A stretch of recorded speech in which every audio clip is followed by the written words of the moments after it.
నమస్తే మిత్రులారా, ఈరోజు నేను ఒక మంచి ముచ్చట ఎత్తుకొచ్చిన. ఆ ముచ్చట వాస్తవానికి అసలు నిన్ననైతే ఒక హాట్ టాపిక్గా మారింది. రకరకాలుగా వాళ్ళ అభిప్రాయాలను కానీ వాళ్ళ మనసులో ఉన్న మాట చెప్పారు. ఇక నేను కూడా మనసులో ఉన్న మాట చెప్పాలి కదా వాస్తవానికి. అయితే ఎంతోమందిని చూసినాం మనం, పార్టీలు పెట్టి ఆల్రెడీ అనేక కథలు పడి పార్టీలు పెట్టి సీట్లు అమ్ముకొని మోసం చేసి డబ్బులు సంపాదించుకొని ఇలా ఎంజాయ్ చేస్తున్నటువంటి ఇక దోపిడీ వ్యవస్థ తయారైపోయింది. అంటే దోపిడీ ఎట్లా చేయాలనేటటువంటిది స్పష్టంగా అర్థమైపోయింది ప్రతి ఒక్కరికి. ఏం చేస్తే ఎంత డబ్బు సంపాదించవచ్చు, అదొక టాక్టిక్స్. ఎవరు యూట్యూబ్ ఛానల్లో వార్తలు చదవడం అనేటటువంటిది పెట్టన్నప్పుడు పెట్టి, అంటే అప్పటికి ఎంటర్టైన్మెంట్ అనేటటువంటిది ఉండే బలిష్టంగా. ఆ ఎంటర్టైన్మెంట్ నుంచి రాజకీయ నాయకులు చేస్తున్నటువంటి దోపిడీ మీద కావచ్చు, లేదా ఇతరత్ర దాని మీద ముచ్చట్లు చెప్పుకుంటా ఒక స్క్రీన్ పెట్టుకొని వార్తలు చదివి రాజకీయంగా ఒక రూపానికి మాత్రం వచ్చిండు. కానీ సాధించింది ఏం లేదు వాస్తవానికి. సాధించింది నిజంగా బీసీలకు కానీ, ఎస్సీలకు కానీ, ఎస్టీలకు కానీ, మైనార్టీలకు కానీ గిది సాధించిండు, గిది పోరాటం చేసిండు, వీళ్ళ కోసం పోరాటం చేసిండు అనేటటువంటిది చరిత్ర అనేది లేదు అసలు. వార్తలు చదివిండు గంతే. తద్వారా అనేక మంది మరి ఆల్రెడీ ఒక వార్తలు అనేటటువంటిది ఒక క్రియేషన్ చేస్తే ఇక చాలామంది కూడా వార్తలు చదివేటటువంటి కార్యక్రమం పెట్టుకొని అనేక మంది కూడా పనిచేయడం జరిగింది. గత ప్రభుత్వం కూలిపోవడం జరిగింది. తర్వాత ఈ మళ్ళా వేరే ప్రభుత్వం, కాంగ్రెస్ ప్రభుత్వం రావడం జరిగింది. ఇదంతా కూడా జరిగిన ముచ్చట్నే. ఇక్కడ అసలు విషయం, అసలు రహస్యం ఏంటంటే, పార్టీ పెట్టడం అనేటటువంటిది ఆషామాషి కాదు. దానికంటూ ఒక ప్రత్యేకమైనటువంటి ఒక సిస్టమ్ ఉంటుంది. ఊరికే కేసీఆర్ పెట్టినటువంటి టీఆర్ఎస్ పార్టీ, ఇప్పుడున్నటువంటి బీఆర్ఎస్ పార్టీ అంత ఈజీగా ప్రజల్లోకి పోయి ప్రజలకు నమ్మకం ఏర్పడి ప్రజలు ఓట్లేసి గెలిపించి, ఎప్పుడు రిజైన్ చేస్తే అప్పుడు గెలిపించి మరి ఆల్రెడీ అందలం ఎక్కిస్తే వాళ్ళు దోపిడీ చేసి ప్రజలను పాతాళంలోకి నెట్టేసినటువంటి పరిస్థితి మనం చూసినాం స్పష్టంగా.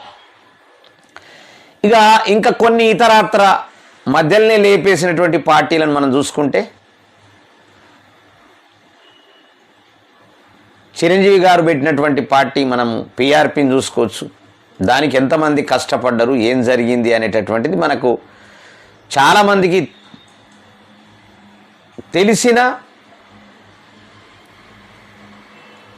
ఉపయోగం లేకుండా పోయింది. అంటే వాళ్ళు వాస్తవానికి పీఆర్పీ అనేటటువంటిది ప్రజల పక్షాన నిలబడలే, కేవలం సీట్లు అమ్ముకోవాలా, డబ్బు సంపాదించుకోవాలి. నేను చిరంజీవి గారిని అంటలే, ఆ చుట్టూ ఉన్నటువంటి ఉన్నారు అల్లు అరవింద్ లాంటి వ్యక్తులు ఎంటర్ అయ్యి మాలాంటి వాళ్ళము ఎంతోమంది పనిచేసినాం. పనిచేసిన తర్వాత జరిగినటువంటి పరిణామాలు మనం చూసినాం. ఇక తెలంగాణ ఉద్యమంలో నవ తెలంగాణ ప్రజా పార్టీ అనేటటువంటిది పెట్టిండు దేవేందర్ గౌడ్ అన్న, అది కూడా చూసినాం. దాని కథ కూడా చూసినాం. నిజంగా గుండె మీద చెయ్యేసుకొని చెప్పాలా, బీసీలకు నిజంగా సేవ చేయాలనేటటువంటిది మనస్సులో ఉంటే పార్టీ లేకుండా వాళ్ళ పక్షాన ముఖ్యమంత్రి దగ్గరికి పోయి మంత్రుల దగ్గరికి పోయి మెడలు వంచి వాళ్ళకి ఏం కావాలో అది సమకూర్చేటటువంటి పరిస్థితులు ఉన్నాయి. లేకపోతే వాళ్ళే మునిగిపోతారు. అది ప్రయత్నం చేయకుండా, అంటే అది ప్రయత్నం చేసి ఫెయిల్ అయ్యి పార్టీ పెడుతున్నాడంటే మనము ఆల్రెడీ అనుకోవచ్చు నిజంగా వాళ్ళు వినట్లేదు, బీసీ రాజ్యాధికారం రావచ్చు అని. కానీ ఇక్కడ జరుగుతున్నది ఏంటంటే కేవలం పార్టీ పెట్టి సీట్లు అమ్ముకోవాలి, డబ్బులు సంపాదించాలి, ఇదే కాన్సెప్ట్. తర్వాత ఇంకొకటి నేను అక్కడ గమనించిన నిన్న, దాంట్లో అనద్దు కానీ సగానికి సగం మంది అవుట్డేటెడ్ వాళ్ళు ఉన్నారు. అవుట్డేటెడ్ అంటే ఏమీ సాధించలేనటువంటి వాళ్ళు. వాళ్ళంతా చాలామంది దాంట్లో బీసీ ఉద్యమం ఎత్తుకున్న వాళ్ళే, బీసీల కోసం కొట్లాడతామని చెప్పేసి పొంగనాలు పలికిన వాళ్ళే, అనేక వేదికలల్లో మాట్లాడిన వాళ్ళే. వాళ్ళ స్వార్థం కోసం ఏమన్నా చేసుకుండొచ్చు కానీ ఏ రోజు బీసీలకు నిజమైనటువంటి బీసీ పేదవాళ్లకు న్యాయం జరిగినటువంటి చరిత్ర లేదు. వాళ్ళకు గిరి వేసిండ్రు అనేటటువంటిది కూడా లేదు.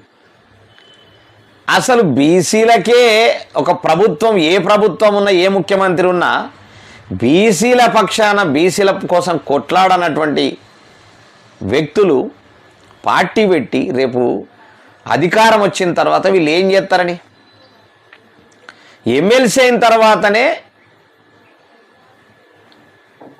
ఎవరు ఓట్ల ద్వారా ఎమ్మెల్సీ అయినవో ఆ ఎమ్మెల్సీ అయిన తర్వాత వాళ్ళ కోసం అబద్ధాలు చెప్పి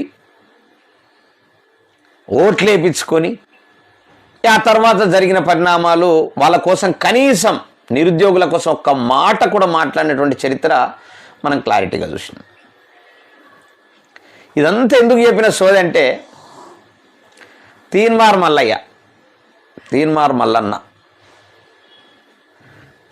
మల్లన్న, చింతపండు నవీన్, ఆయన ఒక పార్టీ పెట్టిండి నిన్న, తెలంగాణ రాజ్యాధికార పార్టీ.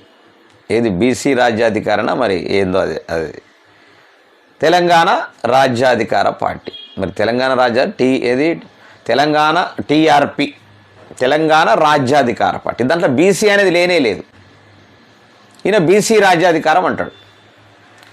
తెలంగాణ రాజ్యాధికార పార్టీ పెట్టి తెలంగాణ అంటే బీసీ రాజ్యాధికార పార్టీ అనాల, బీఆర్పీ, బహుజన రాజ్యాధికార పార్టీ.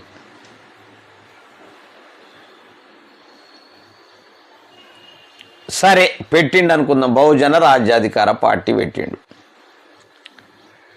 దాంట్లో ఉన్నటువంటి వాళ్ళు అనేక మంది బీసీల కోసం కొట్లాడుతున్నటువంటి అనేక మంది నాయకులు ఉన్నారు, మేధావులు ఉన్నారు, విద్యార్థులు ఉన్నారు, ఉద్యమకారులు ఉన్నారు, ఎంతోమంది ఉన్నారు. దాంట్లో కనిపించేది ఎవరు? అవుట్డేటెడ్ వాళ్ళు ఒక 5-6 మంది 10 మంది కనిపించింది.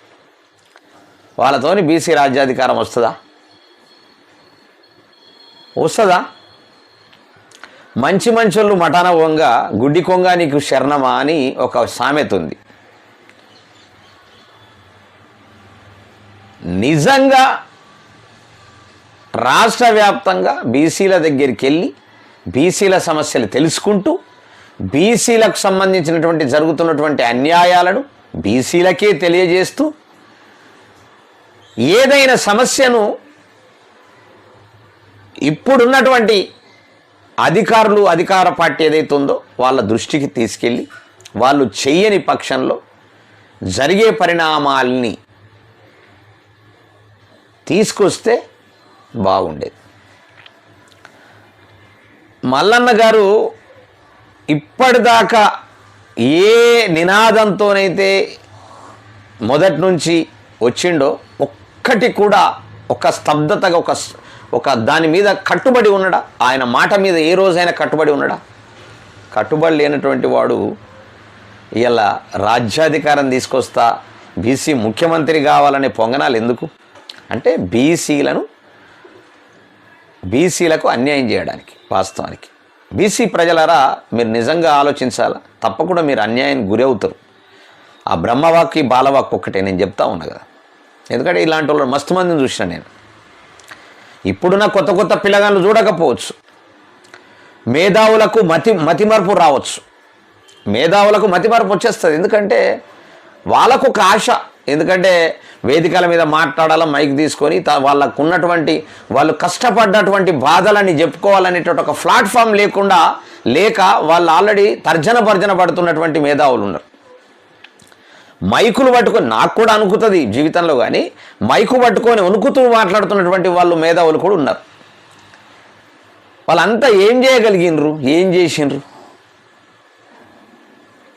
బీసీల కోసం ఏమన్నా చేసిన చరిత్ర ఉన్నదా? ఒక ఆర్ కృష్ణన్న తప్పితే మిగతా వాళ్ళు చాలామంది ఉన్నారు. చేసిండ్రా ఎవరన్నా? లేదు. ఒక కాలేజీలో సీట్ ఇప్పించిన చరిత్ర లేదు. 10 రూపాయలు సహకారం చేసిన చరిత్ర లేదు. చదివిపించిన చరిత్ర లేదు. వాళ్ళకు ఏదో రకమైనట్టు సహకారం చేసిన చరిత్ర లేదు. ఇంకొక సిగ్గుపడవలసినటువంటి పని ఏంటంటే, ఇక అది మొదటి నుంచి జరుగుతున్నది, ఇప్పుడు కాదు. ఇప్పుడు నిన్న మొన్న వచ్చింది కాదు. ఒక పాట తయారు చేపిస్తారు. ఆ పాట రాసినోడెవడో తెలియదు, పాడినోడెవడో తెలియదు, దానికి సంగీతం కొట్టినోడెవడో తెలియదు, దానికి పైసలు పెట్టినోడెవడో తెలియదు. సరే, పైసలు వాళ్ళే పెట్టి ఉంటారు, కానీ పాట రాసినోడు దిక్కు దివాన్ లేడు, పాట వాడినోడు దిక్కు దివాన్ లేడు, దానికి సంగీతం చేసినోడు దిక్కు దివాన్ లేడు. ఇట్లా అణచివేత. పాట రాసినోడు బీసీ, పాట మ్యూజిక్ చేసినోడు బీసీ అనుకుందాం, పాట పాడినోడు కూడా బీసీ అనుకుందాం. వాళ్ళు లేరి, వాళ్ళనే ప్రజలకు తెలియజేయనప్పుడు నువ్వు బీసీలకు ఏం చేస్తావు? అంటే యూజ్ అండ్ త్రో.